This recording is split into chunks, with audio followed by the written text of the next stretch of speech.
السلام علیکم، آپ دیکھ رہے ہیں یوٹیوب چینل. میں ہوں شہیر اختر. ایک دو پھر آپ کو خوش آمدید کہتا ہوں اپنے اس چینل پر. آج کا جو ہمارا موضوع ہے وہ ہے نیگلیریا فولیری. یہ بیماری کیا ہوتی ہے، کیسے ہوتی ہے اور اس سے کیسے بچا جا سکتا ہے، یہ سب چیزیں جاننے کے لیے میں نے دعوت دی ہے ڈاکٹر سید تحسین اختر صاحب کو. ان سے پوچھیں گے. ویڈیو اینڈ تک دیکھیے گا. ڈاکٹر صاحب السلام علیکم. وعلیکم السلام. ڈاکٹر صاحب، سب سے پہلا سوال آپ سے یہی ہے کہ نیگلیریا فولیری کیا ہے؟ یہ ایک امیبا ہوتا ہے نیگلیریا فولیری، جو کہ فریش واٹر میں ہوتا ہے اور ہاٹ واٹر میں ہوتا ہے. یعنی جب ٹیمپریچر 40 سے 46 ڈگری سیلسیس پہنچتا ہے تو یہ اس میں نشو و نما پاتا ہے. اور جب یہ انسانی جسم میں داخل ہو جائے، خاص کر برین میں جب داخل ہو جائے، تو پھر یہ میننجائٹس، جس کو ہم کہتے ہیں گردن توڑ بخار، وہ پروڈیوس کرتا ہے. تو یہ نیگلیریا فولیری کی ایک آسان سی تشریح تھی. یہ کیسے ہو جاتی ہے سر انسانوں کو؟ ہاں، اب یہ اس کا پھیلاؤ کیسے اور کہاں سے جاتا ہے؟ دیکھیے، ہم ناک کے ذریعے، یہ ایسا پانی کہ جو کہ آپ جس میں نیگلیریا فولیری ہو اس کو ہم پی لیں تو کچھ نہیں ہوگا، لیکن اگر ہم اسے ناک میں ڈال لیں تو یہ ناک سے برین تک چلا جاتا ہے. اور جب یہ برین میں پہنچ جاتا ہے تو اس کو ہم کہتے ہیں کہ برین کھانے والا امیبا ہے یہ. تو یہ پھر میننجائٹس کر دیتا ہے. اس کا پورا نام ہم اس کو جو ہم دیتے ہیں وہ کہتے ہیں پرائمری امیبک میننجو انسیفلائٹس. تو یہ پورا اس کا نام ہے. ڈاکٹر صاحب، یہ بیماری جب انسان کو ہوتی ہے تو کیا علامات پیدا کرتی ہے؟ یہ علامات ویسے ہی پیدا کرتی ہے جیسے کہ گردن توڑ بخار میں ہوتا ہے. کہ دیکھیے، اسٹارٹ ہوتا ہے بخار سے، اور بخار تیز بخار ہوتا ہے، اور اس میں سر میں انتہائی شدید درد، گردن میں درد، گردن اکڑ بھی جاتی ہے، الٹی ہو سکتی ہے. تو یہ علامات ہیں. پھر آنکھوں میں روشنی بری لگنے لگتی ہے، اور تھوڑی ہی دیر کے بعد انسان میں جو اس کا بے ہوشی کا لیول ہے وہ آہستہ آہستہ بڑھتا ہے. پہلے غنودگی طاری ہوتی ہے، پھر بے ہوشی شروع ہو جاتی ہے، اور جھٹکے بھی پڑ سکتے ہیں.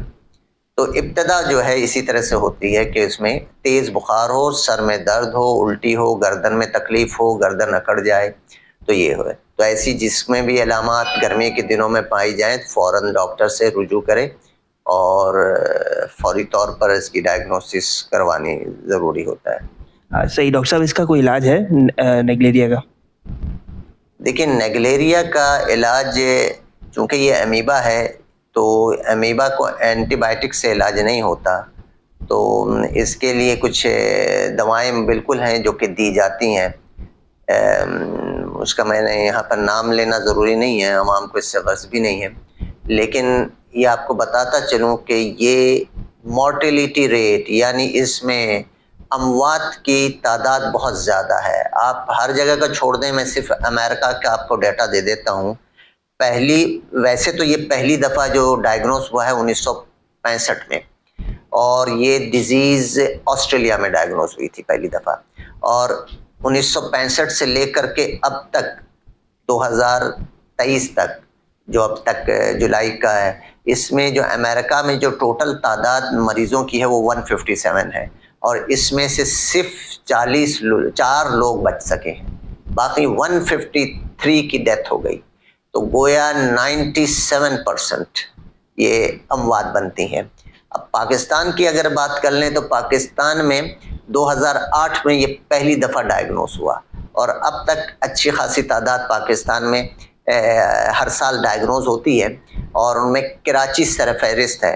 اور اگر نمبر آف ڈیزیز کے حساب سے پاکستان کا نمبر دیکھیں تو پاکستان کا نمبر دوسرا ہے دنیا میں، جس میں یہ ڈیزیز زیادہ تعداد میں ہوتی ہے. تو دیکھیے، یہ ایک جان لیوا مرض ہے. پاکستان میں 98% تک ہے اس کی مورٹیلیٹی ریٹ. ابھی تک جو اس سال ہیں جو کیس ڈیٹیکٹ ہوئے ہیں اس میں سے 4 اموات ہو چکی ہیں، اور غالباً 5 کیس تھے. مجھے یہ نہیں پتا کہ وہ 5واں کیس ٹرولی ڈائگنوز ہوا تھا کہ نہیں ہوا تھا، جو سروائیول ہے. لیکن 4، جس میں سے ایک ابھی حال ہی میں جو غالباً 5 جولائی کو ایکسپائری ہوئی ہے، اور وہ لاہور کا کیس تھا. اور باقی 3 اموات جو واقعہ ہوئی ہیں وہ کراچی میں ہوئی ہیں. تو یہ عموماً ناک میں پانی ڈالنے سے جاتا ہے، تو اور وہیں سے پھر یہ امیبا چڑھتا ہوا اوپر دماغ تک پہنچ جاتا ہے، اور 1 سے لے کر کے 12 دن یا بعض جگہوں پہ لکھا 15 دن لیتا ہے یہ سمٹم پروڈیوس کرنے میں. لیکن ہم جو دیکھ رہے ہیں یہاں پاکستان میں یہ بہت تیزی سے اور جلدی پروڈیوس کر دیتا ہے، اتنا دیر نہیں لگتا. تو وہ جو بعض لوگوں میں تو ابھی جو ایک ایکسپائری کراچی میں ہوئی وہ غالباً 2 دن میں ہی اس کو میننجائٹس، فل بلون میننجائٹس آ گیا تھا. تو بہت تیزی سے یہ کرتا ہے. اور پھر ایکسپائری جب ایک دفعہ اس کو سمٹمز آ جائے تو 7 دن میں 3 سے 7 دن میں اموات واقع ہو جاتی.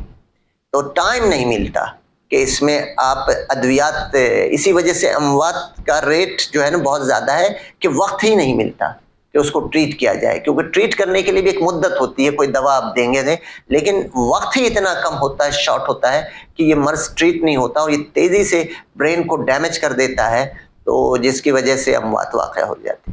صحیح، بڑا خطرناک مرض ہے سر یہ. سر یہ بتائیے کہ اس کی کیا احتیاطی تدابیر ہیں کہ عوام اس سے بچ سکیں؟ ہاں یہ ہے 100% ہم اس سے بچ سکتے ہیں. دیکھیے جہاں 98% اس کی جو ہے ایکسپائریز ہیں اس میں، لیکن 100% ہم اس سے بچ سکتے ہیں اگر ہم وہ تمام باتوں پہ عمل کریں. یہ جاتا کہاں سے ہے؟ ناک سے. بالکل بھائی ناک میں پانی نہ جانے دیجیے، ٹھیک ہے.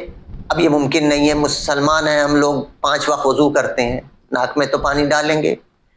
تو آج میں آپ کو بتا رہا ہوں کہ اس پہ فتویٰ بھی موجود ہے، لیکن یہ ایک سنت ہے. ناک میں پانی ڈالنا سنت ہے، فرائض وضو میں سے نہیں ہے. جو فرائض وضو 4 ہیں ان کا کرنا لازمی ہے، اس کے بغیر وضو نہیں ہوگا. لیکن اگر ناک میں آپ پانی نہ ڈالیں تب بھی وضو ہو جائے گا، کیونکہ یہ ایک سنت ہے. ہاں آپ اس کو کہہ سکتے ہیں کہ وضو ناقص ہوگا، لیکن فرائض ادا ہو گئے تو وضو ہو جائے گا. اور علماء کا فتویٰ موجود ہے، ٹھیک ہے، میں کوئی فتویٰ نہیں دے رہا. اچھا، دوسرا یہ ہے کہ آسان طریقہ ہے، جس کا دل نہیں بھرتا کہ نہیں میں تو ڈالوں گا ناک میں پانی، مرنا ہے تو موت آنی ہے تو آئے. تو دیکھیے جان بچانے کا کہا گیا ہے، قرآن مجید میں کہا گیا ہے، بلکہ اللہ نے یہاں تک کہہ دیا کہ جان بچانے کے لیے اگر میری وحدانیت کا انکار کرنا پڑے تو کر دو اور جان بچا لو. ایسا ہی ہے. تو جب اتنی بڑی بات اللہ نے کہہ دی، اجازت دے دی، تو پھر یہ تو ناک میں پانی وضو میں نہ ڈالیں تو یہ ایک سنت ہے. تو اگر آپ یہ بھی نہیں کرنا چاہتے تو اس کا حل میں بتا دیتا ہوں. آپ پانی ابال لیجئے 100 ڈگری سیلسیس، جو پانی جب ابل جائے اس پانی کو ٹھنڈا کر کے اس سے وضو کیجئے.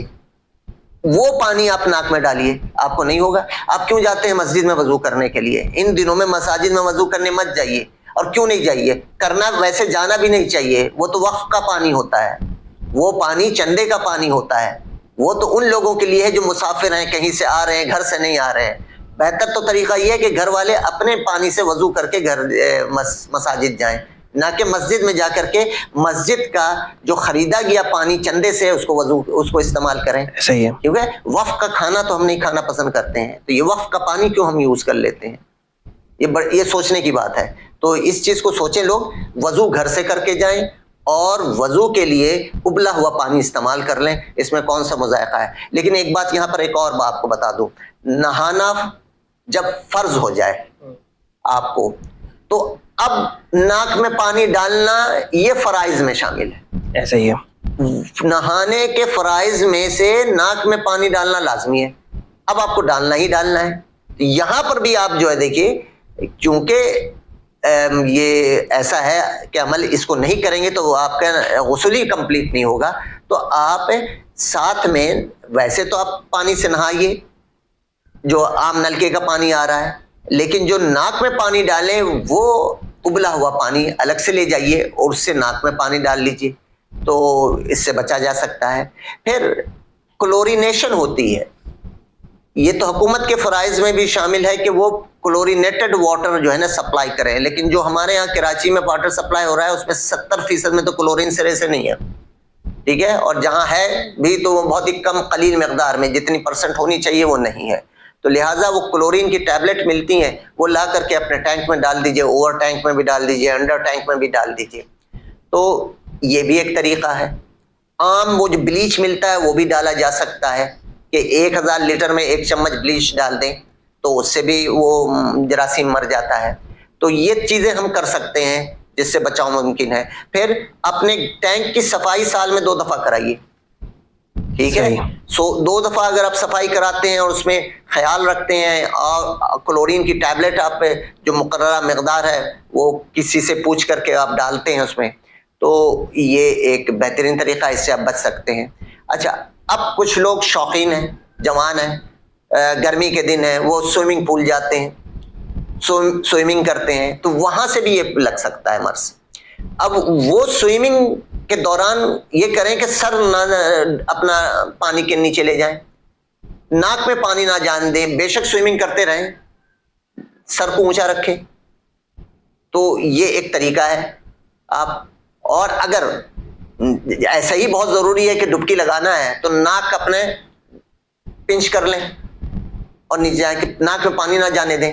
لیکن پھر بھی یہ ایسے سوئمنگ پول کا انتخاب کریں جہاں کلورینیٹڈ واٹر ہے.